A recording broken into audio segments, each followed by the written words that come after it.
Hello everyone, welcome to అమ్మా healthy kitchen and tips. ఈరోజు tomato dosa ఇన్స్టెంట్గా ఏ విధంగా తయారు చేసుకోవాలనేది మీతో షేర్ చేసుకోవాలనుకుంటున్నాను. ఇది చాలా క్రిస్పీగా భలే టేస్టీగా ఉంటుందండి. ఎప్పుడైనా టైం లేనప్పుడు ఈ విధంగా ట్రై చేసి చూడండి, మీకు బాగా నచ్చుతుంది. మరైతే ఈ టమాటో దోశని ఏ విధంగా తయారు చేసుకోవాలనేది ఇప్పుడు చూద్దాం. ఇంకో విషయం అండి, మీరు రెసిపీని పూర్తిగా చూడండి, అప్పుడే మీకు తెలుస్తుంది ఎలా చేయాలి ఎలా చేయకూడదని. నేను వీడియో మధ్యలో కొన్ని టిప్స్ కూడా చెప్తూ ఉంటాను. సో మీరైతే వీడియో స్కిప్ చేయకుండా చూడండి, అప్పుడే మీకు పూర్తిగా అర్థమవుతుంది.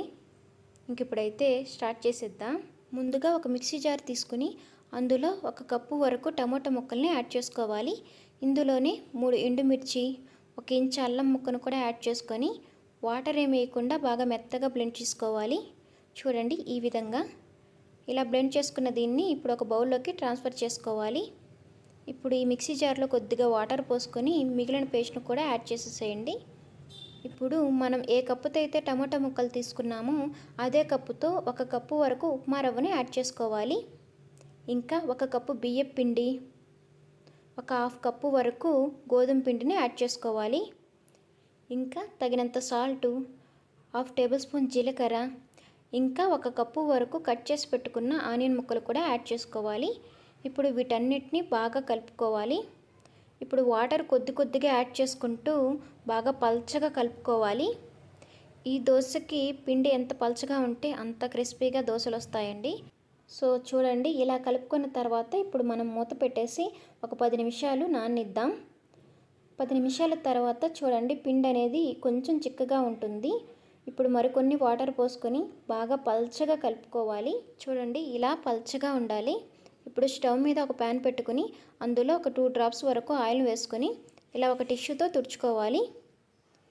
ఇప్పుడు మనం కలిపి పెట్టుకున్న ఈ దోశ బ్యాటర్ని ఈ విధంగా ప్యాన్ మీద వేసుకోవాలి.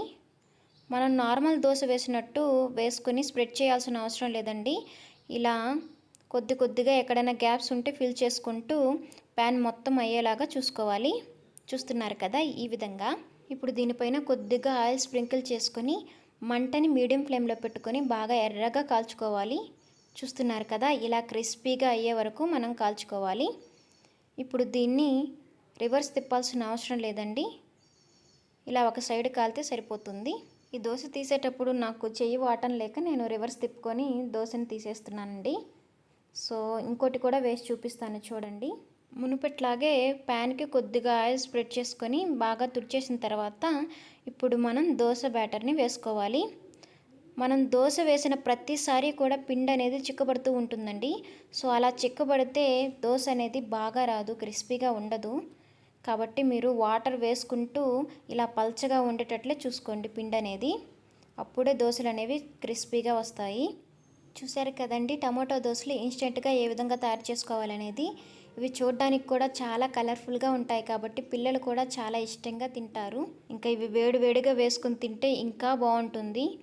సో మరైతే ఈ రెసిపీ కనుక మీకు నచ్చినట్లయితే మీరు ట్రై చేసి మీకు ఎలా వచ్చిందనేది ఖచ్చితంగా కామెంట్ సెక్షన్లో చెప్పడం మటుకు అస్సలు మర్చిపోవద్దు. ఇంకా ఈ వీడియో నచ్చితే ప్లీజ్ లైక్ చేసి సబ్స్క్రైబ్ చేసుకోండి. మీ ఫ్రెండ్స్ అండ్ ఫ్యామిలీ మెంబర్స్కి షేర్ చేయండి. Thank you so much for watching.